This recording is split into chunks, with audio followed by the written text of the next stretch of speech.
tips-tips sehat selama Ramadan atau apa makanan menu-menu sehat selama Ramadan. Saya katakan pertanyaan ini pun sudah salah. Kenapa salah? Oh, 11 bulan kita sudah banyak makan. Apa lagi 1 bulan ribut dengan makanan? Maka Ramadan adalah bulan apa? Istirahat. Jangan banyak makan.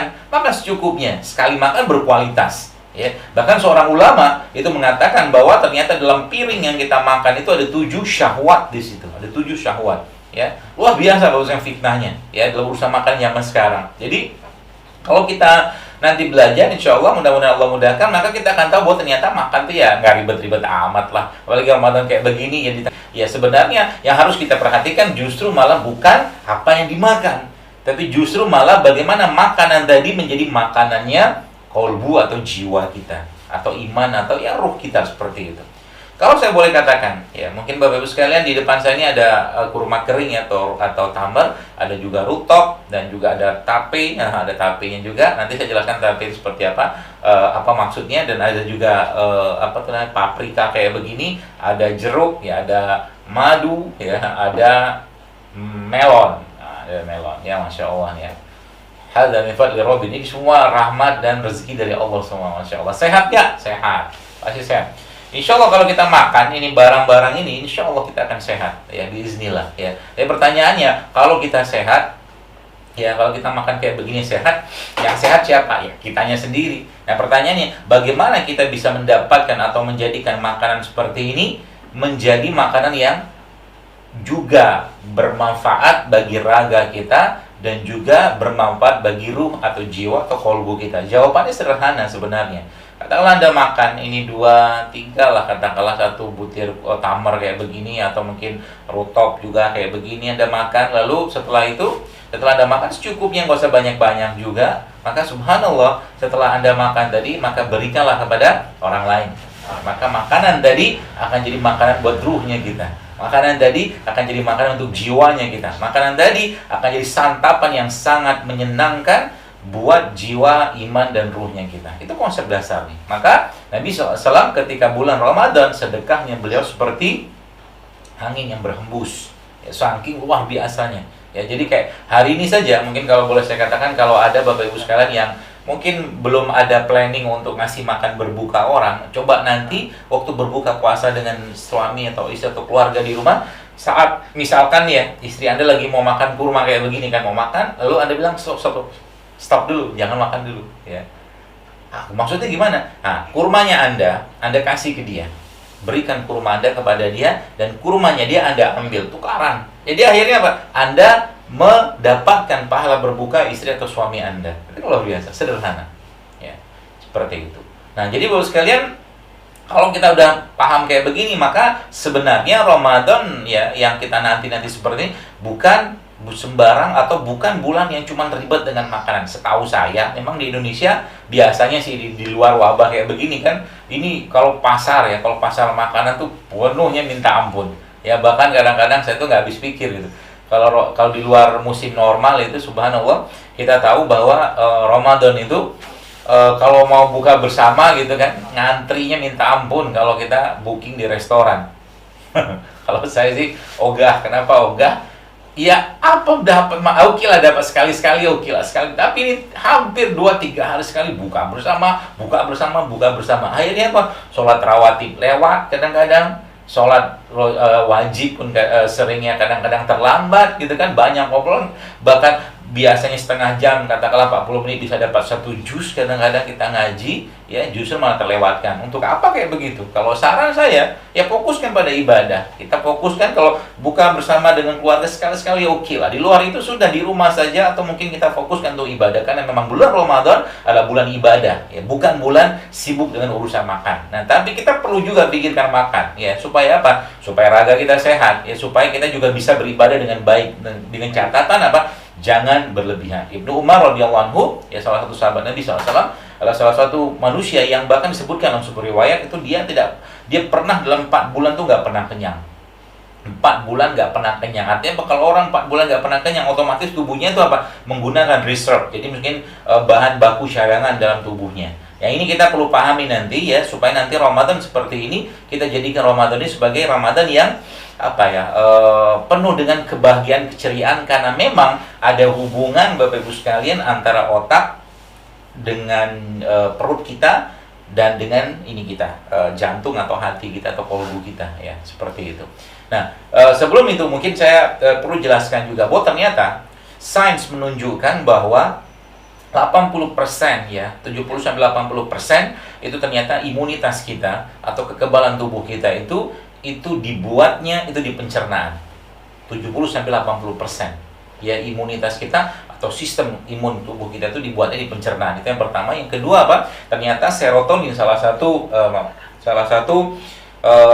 hormon bahagia itu juga paling banyak dibuat di pencernaan. Makanya kalau boleh saya katakan ya, ada situ kan, jangan bersedih, makan minum jangan bersedih. Jadi maksudnya nyata sederhana itu. Jadi kalau kita lihat ayat tadi, maka subhanallah ya, habis makan kurma 2-3 butir gitu kan, rutop kayak begini, lalu kita minum air, maka sebenarnya itulah kabar dari Allah untuk membuat bahagia. Kenapa?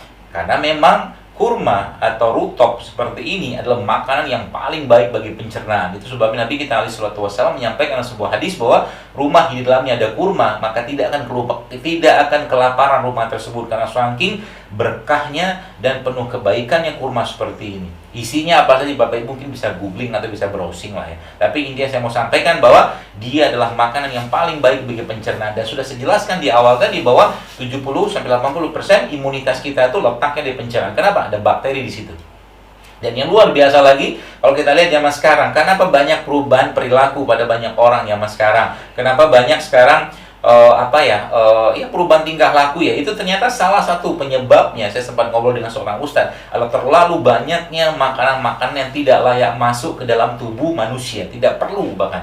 Tidak layak masuk. Kenapa? Makanan-makanan tadi sudah sangat tinggi karbohidrat.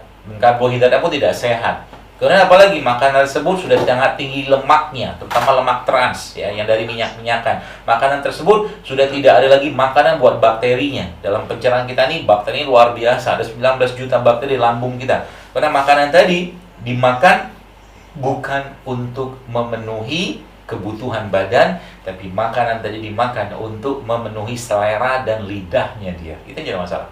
Jadi kalau orang sudah mengutamakan hawa nafsunya untuk makan, maka pasti akan banyak muncul penyakit dalam tubuhnya. Dan solusinya sederhana sebenarnya. Tapi sekarang pernahkah kita ngitung? Ya, pernah, atau mungkin Bapak Ibu pernah ngitung juga. Luar biasa loh, 30 hari Ramadan, ada 6 hari Syawal, ada Ayyamul Bid 13, 14, 15, ada Senin Kamis 2 kali 4, 8, ada puasa-puasa sunnah, bahkan yang puncaknya ada puasa Daud. Subhanallah kan. Maka kalau boleh saya katakan, Ramadan ini ya sayang banget kalau kita ya, mungkin sebagian orang, mudah-mudahan bukan kita, masih berlebihan dalam urusan makanan. Secukupnya sajalah makan ya.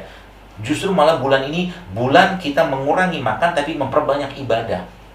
Makan secukupnya. Nanti saya akan kasih tips kepada Anda supaya nanti makan gak usah banyak-banyak tapi berkualitas gitu kan. Berkualitas, yang kita makan tuh makanan bakteri semua. Jadi memang dalam tubuh kita sekalian perlu diketahui bahwa ada mungkin 65 triliun kalau kata para ilmuwan itu bakteri-bakteri yang ada, dan memang pusat mereka tuh ada di pencernaan. Itu sebabnya tidak heran kata Nabi kita alaihi salatu wasallam bahwa sebaik-baik lauk adalah cuka. Sebaik-baik lauk adalah cuka ya. Jadi cuka itu kan produk fermentasi sebenarnya. Itu sebabnya tidak heran kimchi, kalau Anda tahu kimchi ya, diakui di dunia sebagai salah satu makanan paling sehat di dunia. Kimchi, makanan fermentasi. Sedangkan Indonesia sebenarnya punya makanan sehat juga yang dari fermentasi, namanya tempe atau tape kayak begini. Ya, jadi nanti yang berbuka hari ini, coba beli tape atau tempe. Nanti tempe dan tape, kan tempe itu kan simpel aja, tempe itu atau tape itu kan yang makanan probiotik, makanan fermentasi. Nah, sedangkan kita perlu memberikan, jadi kalau sana bagaimana tips sehat di tengah wabah seperti ini juga, maka kuatkan pencernaan, kuatkan lambung kita, kuatkan katakanlah usus kita dengan apa? Makanan-makanan yang bersifat fermentasi atau probiotik seperti itu. Dan salah duanya adalah ini ya. apa namanya, tapi seperti ini, atau tempe saya nggak bawa hari ini ya gitu. Terus supaya dia berkembang, ini kan ada bakteri tuh yang kita masukkan dari tempe. Kalau orang bikin tempe, kalau yang paham tentang pertempean, itu kan biasanya kalau bikin tempe udah pakai ragi. Nah, ragi itu ada bakterinya, Saccharomyces seperti itulah. Nah, ketika dia apa tuh namanya, bergabung sama kedelai, maka jadilah makanan fermentasi, dan di situ ada bakterinya yang tumbuh gitu kan. Maka sebenarnya sering saya sampaikan berulang-ulang bahwa sebenarnya tempe itu menurut saya kurang pas kalau di goreng gitu kan. Tempe itu lebih bagus diapain? Ya, nanti boleh dicoba nanti waktu berbuka nanti, Bapak Ibu sekalian, setelah Anda makan rutop, makan tamar, ya, Anda boleh makan juga tempe, potong-potong kecil aja, ya, sepertilah tempe gitu kan. Lalu tempe tadi Anda lumuri sama madu, tambah sedikit sama garam mineral, ya, bukan garam dapur ya, garam mineral atau sea salt seperti itu, atau mungkin garam-garam Himalaya atau apapun itu, yang garam mineral ya. Itu sebenarnya udah makan kayak begitu udah luar biasa. Kenapa? Karena kurmanya atau madunya, ya, dia sudah merupakan obat pencernaan atau mungkin makanan yang sangat baik untuk perut atau pencernaan kita. Sesimpel itu sebenarnya. Asal apa? Asal kita bertahan terhadap godaan gorengan gitu. Gitu Pak Moderator. Jadi kita bertahan terhadap godaan gorengan, karena aduh, subhanallah ya. Sebenarnya bukan masalah gorengannya, tapi minyaknya itu yang repot. Ya udah gitu, ada tepung lagi di situ, ada tepung lagi, udah gitu udah karbonya tinggi, gluten lagi ya. Padahal ya kalau modal kayak begini doang, di depan saya ini ada ubi ya, ini kan tepung juga, tapi tepung ubi kayak begini jauh lebih baik pada tepung terigu ya. Anda makan kayak begini ya, makan ubinya sih ya, makan ubi kayak begini, apa tuh namanya, dibandingkan dengan apa, kita makan tepung-tepungan kayak apa tuh namanya, bakwan atau gorengan tuh jauh lebih baik. Itu karbo juga teman. Cuman saya lebih sarankan itu ya, ubi-ubian ya, itu jauh lebih baik. Itu salah satu tipsnya. Jadi tips pertamanya adalah apa? Kasih makan yang terbaik untuk pencernaan kita. Itu sebabnya tidak heran kata Nabi SAW sampaikan bahwa sebaik-baik lauk adalah cuka. Dan salah satu apa itu namanya, makanan atau minuman yang ada di surga itu adalah mata air yang atau mungkin sungai yang berasal dari khamar yang tidak memabukkan. Khamar itu kan sesuatu yang fermentasi. Ya. Khamar itu sesuatu yang fermentasi. Sebenarnya kalau orang ngerti ini Bapak sekali, itu subhanallah ya, kita